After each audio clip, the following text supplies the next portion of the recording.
Hello, fellow travelers, and welcome to another episode of the Versus Stars podcast third season. All my loyal listeners, thank you for your continued support. And remember, click the subscribe button, everybody. It's an amazing episode because Caleb Palmquist boards the mothership to talk Dragon Grit. Now come aboard as we go traversing the stars. Hi, Mr. Palmquist. Thank you so much for coming back to the Versus Stars podcast. Yeah, thanks for having me. Totally my pleasure. So you're the writer of numerous projects. I've worked with you in some of them. What keeps you producing work, and how do you keep challenging yourself as a writer? Oh, that's a great question. I mean, I just love making comics, so um, it's easy to keep coming back because I have a lot of stories I want to tell, and then I challenge myself as a writer by I try to go step into genres that I haven't done before, types of projects I haven't done before. Right now I'm researching um, romance stories. I'm gonna try to write a romance at some Oh, point, wow. which is definitely out of the box for me. So, I just try new things. So when you're determining what you're going to write, is it the idea that hits you first? Is it a genre you want to hit first? Is it an audience you're trying to find first? What's the first thing that comes to your mind when you decide what's the next project you're going to work on is? Um, it's usually about an idea. I mean, I have a ton of ideas. I have way more ideas than will ever get made into comics. And so, usually it's like it's just a concept that feels like something that's exciting to me and that's is something that will connect with people. So your new project is called Dragon Grit. So what Mhm. inspired this creation? Say that one more time. What inspired the creation of Dragon Grit? Oh, sure. So I co-created this book with my wife, Lorelai Jonasson, and basically early on in our relationship, we bonded over we're both writers and we always wanted to write something together. She loves dragons, fantasy stories, but especially dragon rider stories, and I love westerns. I've grown up watching westerns and reading western books and so we wanted to do something together. And so specifically the thing that inspired this book is that we wanted to combine each of our favorite genres into one thing. So being someone who's married, how difficult is it to work with your significant other? I mean, sometimes people say it's a good way to, be separate to give you space, but now you're working together on one project. Is it difficult to handle disagreements? And is it difficult to keep the disagreements on work and not bring it outside? Yeah, I mean, totally. It's definitely a process. I think that my wife and I are excellent communicators. We work very hard on communication in our relationship, and I think that that has helped us work together on this project. And we have at first we didn't have a super clear workflow.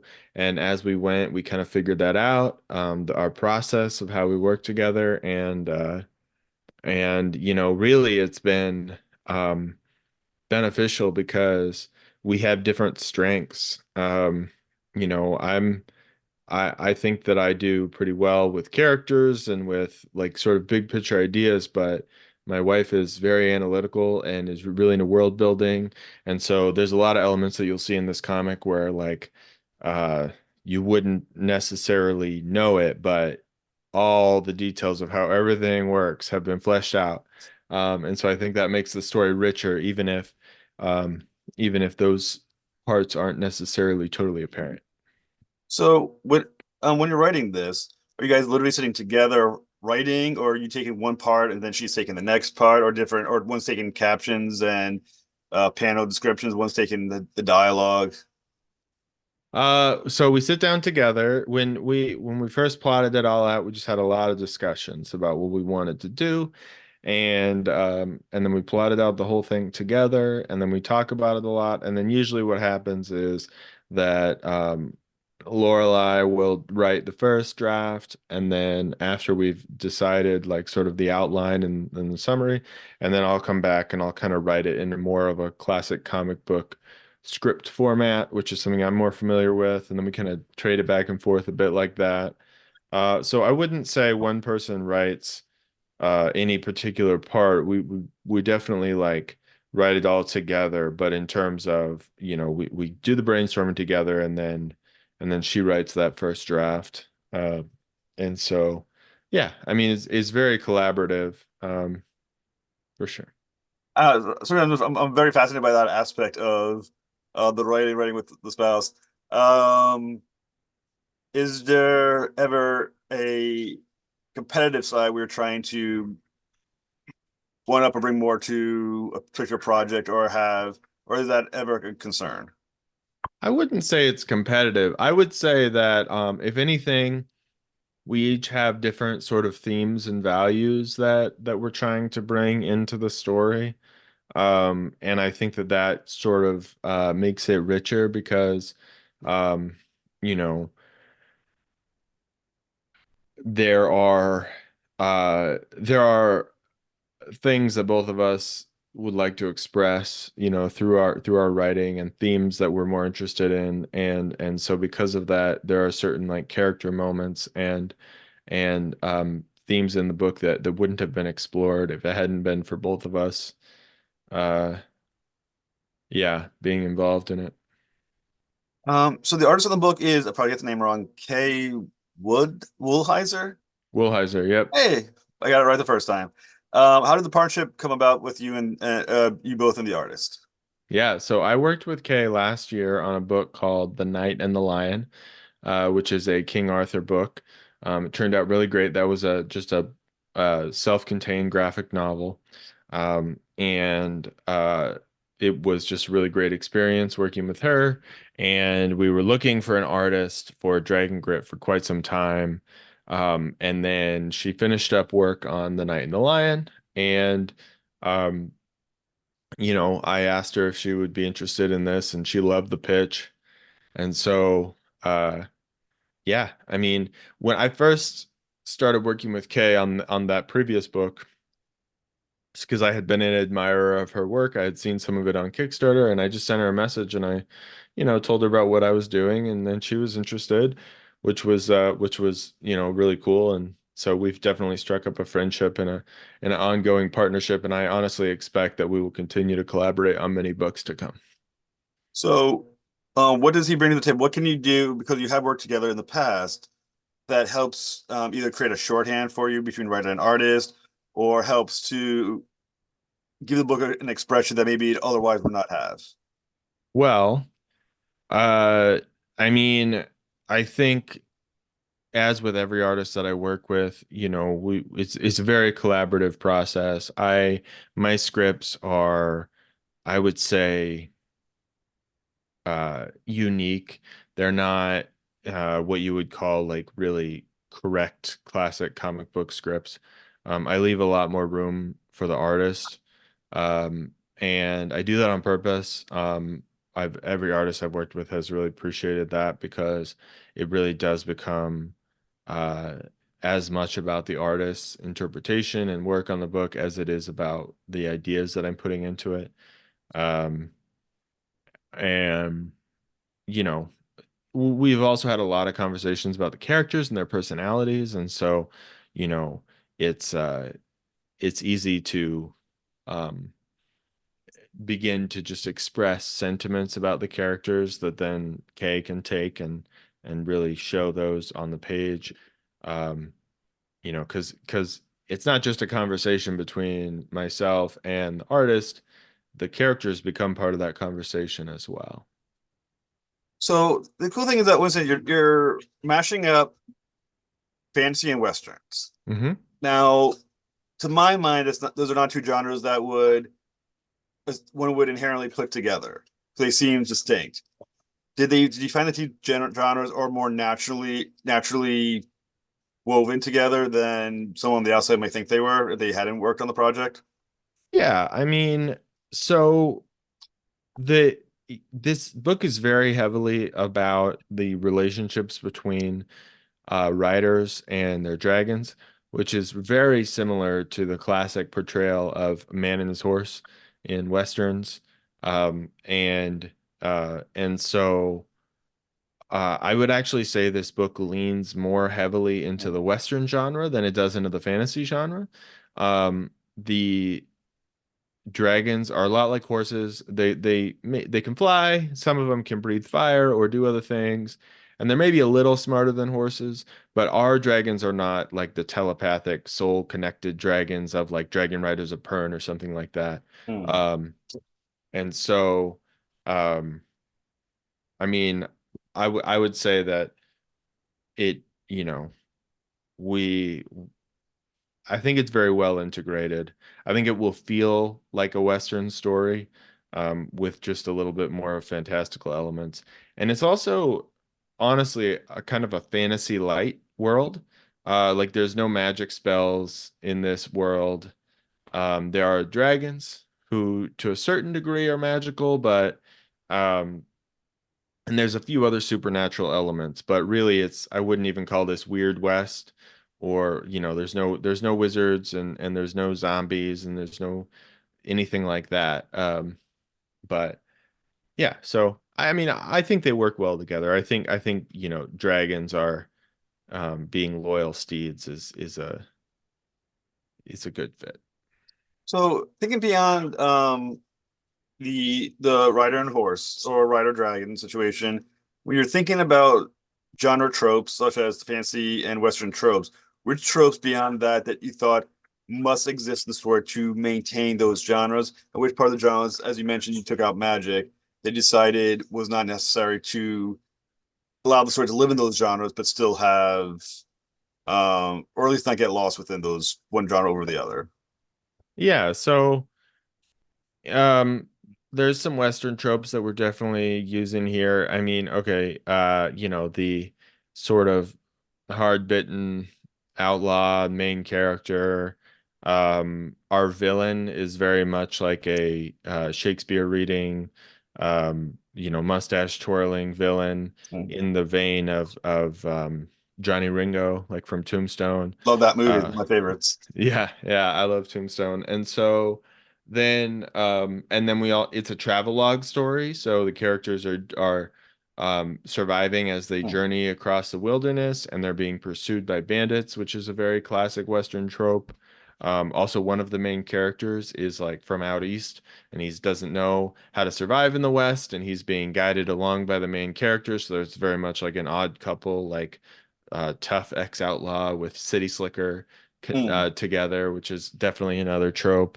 Um, and but then, as far as fantasy dragon type stories go, you're gonna see, um, definitely that connection between rider and dragon. You're gonna see a lot of different types of dragons. Like at one point, small spoiler alert, but we'll end up seeing a treasure dragon, which is, obviously a classic dragon thing. Um, and and so as things go, I would say it definitely leans more into the storytelling tropes of Westerns, over your classic sort of dragon rider stories. But but I think if you're a Western fan, you're gonna find a lot to love. But also, if you like Dragon Rider stories, I mean, at its core, this is about this woman, this Vera, main character, and her bond with her dragon Blaze, and that's like a core central part of the story. So yeah. So the challenge of writing anything that's not real or real world is that you need to explain a lot to an audience to orient them. Oh yeah. So, but at the same time, you can't get lost in the. I mean, well, I love Lord of the Rings. People have a complaint that it's like a travel log of a trees, that kind of thing. Which Mhm. once again, I do love the novel, but I understand the complaint. So when you're thinking about your story, how deep into the world building do you want to go? How much do you think just leave it, let the audience figure it out on their own? How much is it um just ignoring it completely, just move on with let the story do its own thing? Well, one of the great things about the story that we're writing is that while there is some world building to do, it is largely like the world that we created largely is a stand-in for the Wild West and sort of Western movies and Western novels. And so a lot of the concepts aren't necessarily things that we really go deep into. We've done a lot of world building, like for the world, and there are certain concepts that we do get into a little bit, but for the most part, um, we trust that the reader like understands how bandits work, understands how mail delivery out west and like the railways and like ghost towns and mining and gold rush and all these other concepts like sort of how those things work. Saloons, shootouts, and so honestly, we're leaning pretty heavily on an assumption that the audience is familiar with those ideas. Now, an aspect of fantasy novels, quite often that is always kind of interesting, is the map. Do we have a map? Did you create a fantasy-based map? So Lorelai is actually a what she does for her day job, her profession is that she is a GIS technician. That's global or geographic information systems. I always say global. It's geographic information systems. So she is what she calls a modern day cartographer. She makes maps. And so we don't actually have a map for this first issue, but we are developing one of not like the whole world, but certainly the West in our story. And that is going to be available with the second issue. So that we're taking our time to really make it really cool. It's going to be like a high quality map that can be a display piece that'll be available on the next issue. So yeah. Holdout, perhaps? We might do a fold out. The thing that we're working on right now is like an A4 size or A5, whichever one it is. It's like big. It's like 12 by 18 roughly like display map. But a fold out is a great idea. So that might be something that we could look into. I'm just saying, people love fold-out maps. That's true. I think it's possible the best place for that would be once we get to the paperback, the trade paperback Hmm. to or a hardback edition to include something like that in there. Yeah, so I'm just sorry. I'm just thinking back to the Lord of the Rings books when you had like the map in the beginning of the book. Oh You yeah, gotta like that's trace true. where they're going as you're going through. Sorry, just throwing that out there. No, that's a great idea. So the protagonist of the series described as a tough as nails outlaw. So where does the character find her moral center?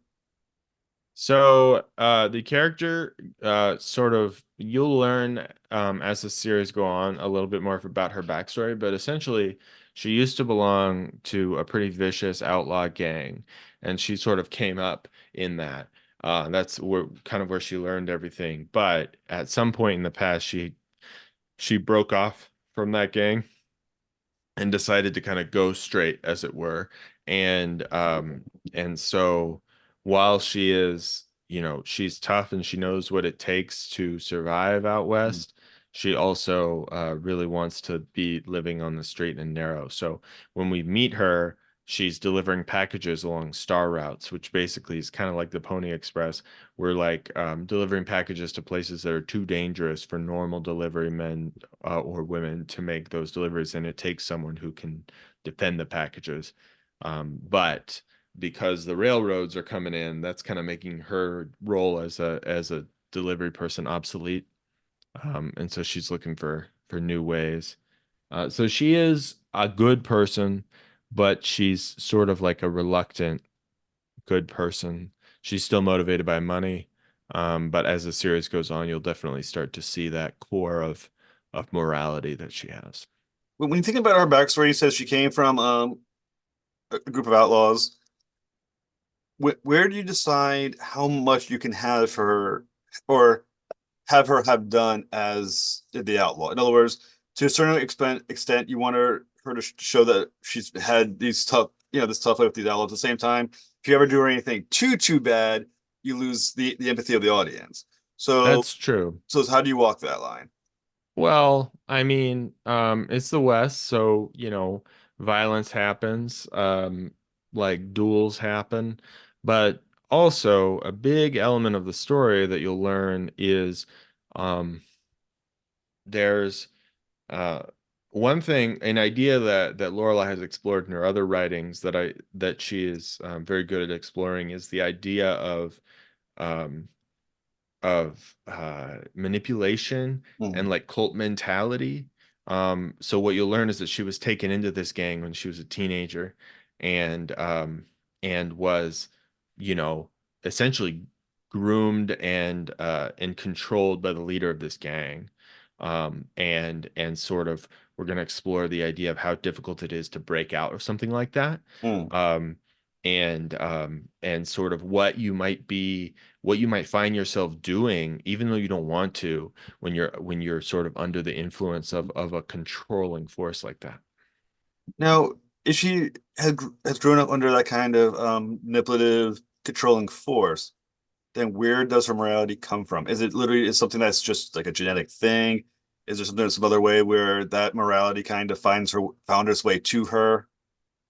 Yeah, I mean, I think, you know, at most people's core, they're good. I think most people want to do the right thing. I mean, I think that you can make some exceptions for like psychopaths, sociopaths, those kinds of people.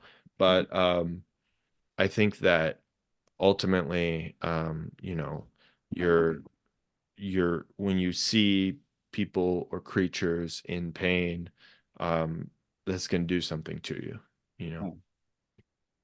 So the first issue is right now on Kickstarter.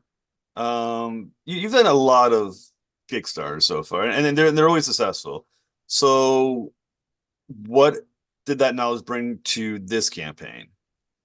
Oh, sure. I mean, I've this is I think if you count all the campaigns I've done on in collaboration with people and on different profiles, I think this is my 25th campaign. And I've learned a lot just about how to build a page, how to spread the word, kind of what things are valuable on a campaign page, what's valuable and what's not. Like things like having a lettered preview, I think is very important, making the rewards very clear and easy to understand, having a clean, simple page, um, and getting people excited leading up to the campaign, spreading the word, sharing things with like my newsletter and things like that. So, yeah, I would say it's brought a lot of confidence, but I try not to ever rest on my laurels. Try to go into every project not with the expectation or the assumption that it's going to succeed, but that I still need to make sure I'm learning and growing and taking steps to improve with every campaign. Now, Kickstarter, and once again, I'm also have experience with Kickstarter. I got a Kickstarter coming up within a few weeks, so I take knowledge where I can get it. Um, it seems to be generally understood that Kickstarter has slowed a bit of late. How does one still stay strong in Kickstarter with Kickstarter, social media to still build that audience? I mean, I think that that is something that has definitely been people have been feeling, even sort of comparing numbers with other people and on like if you're using Google Analytics, you can see things like how many website visits you're having per day and backers per day and all that kind of conversion rate stuff. And there's definitely been um, a um, changes. I think there's a lot of there's I mean, there's so many factors that you can't it's hard to say what it is. For one thing, during COVID, it was I mean, during the pandemic, the lockdown, certainly that was like a golden age for Kickstarter, I would say. People were spending a lot of money on the platform, and people were supporting a lot of people on the platform. So it really had like a big bump, and then I think we're more than anything, we're kind of returning to normal now. Um, and got the dog. Um, that's very cute. Okay. But we're returning to normal, I think. And I would say that ultimately though, people are gonna be attracted to projects that are cool, that are things that they want to read. And until some other platform emerges that is a better platform for putting comics out there, Kickstarter is going to be it. I mean, none of the others, Indiegogo, Zoop, whatever, Crowdfunder, all these others, they don't even hold a candle to Kickstarter. And so, I would say that, um, you just got to keep raising the bar. You got to keep raising the bar, and you got to say, like if you have a project that people like and are going to connect with, they will come to it. And I will say that even though in general Kickstarter is slowing down, this has been my most successful launch in terms of backer numbers that I've ever had. We broke a record for day one, and we continue to break records for this point in the campaign, like how many backers that we have. Our average pledge is lower than some of my other campaigns, but that's an issue. It's a first issue. So there's only so much money that a person can spend on this campaign. And so what I would say is don't look at that pattern of a little bit of a slowdown on Kickstarter and think it's not viable anymore, because it is. And like I said, I'm having the best campaign I've ever had. Are you utilizing backer kit at all? I know some people do. Oh yeah, 100%. Um, I I use BackerKit Launch, which is a hugely helpful platform because it emails all of your previous backers ever, um, except the ones that have opted out. And then uh, I I also use BackerKit surveys for the after the campaign. BackerKit is huge. It's a huge element of what I do. So for this current campaign, what are some of your favorite rewards that backers can get themselves? Yeah, sure. I mean, I think probably my favorite rewards are the collector's edition covers. So we're doing a thing now where um, we have the standard edition of the book, but then we have two collector edition covers that will only be printed for the campaign. And after that, they won't be available. I'm going to print these to order, and they have a foil stamped logo and then limited edition numbering on them. So you'll know it's a unique item. And then and we have the regular cover that's a collector's edition. And then we have our variant cover, which was illustrated by David Hahn, Carl Kiesel, and Ryan Cody, which is just a really great cover that's got some real Mobius vibes to it. So yeah, I would say that that's my favorite thing. I love to be able to, I always want to offer stuff that's going to be evergreen and always available, but I also love to offer exclusive stuff that people Hmm. who are supporting me on Kickstarter will know that they're getting something exclusive that later on people are not going to be able to get. So how about stretch goals? I assume you have some going. Yes. So we hit our first stretch goal. Let me just make sure I'm saying them correctly. I'm going to scroll down to them. So the first stretch goal was an audio commentary. So Lorelai and I are basically going to essentially do like a little mini podcast, just the two of us talking about how we work together and our future plans for the book, and kind of spill the tea a little bit on that. And then so that's going to go out to all the backers. And then we have another stretch goal at $12,000, which we're getting close to, where we're going to do a trading card that everyone will get. So that's super exciting. And then we have a $16,000 stretch goal, which I'm hoping we'll hit, but we'll see. Where we're going to add some 4 pages of backup content, like behind the scenes, like concept art and character bios and stuff. Very cool. So between which dates is the campaign running for? So it's live now, and it'll be going until April 5th, April which is a 5th. Friday. Very cool. Mr. Palmquist, it's been an absolute honor to speak with you, sir, and good luck with the project. Thank you so much. Thank you so much. Have a good night, sir.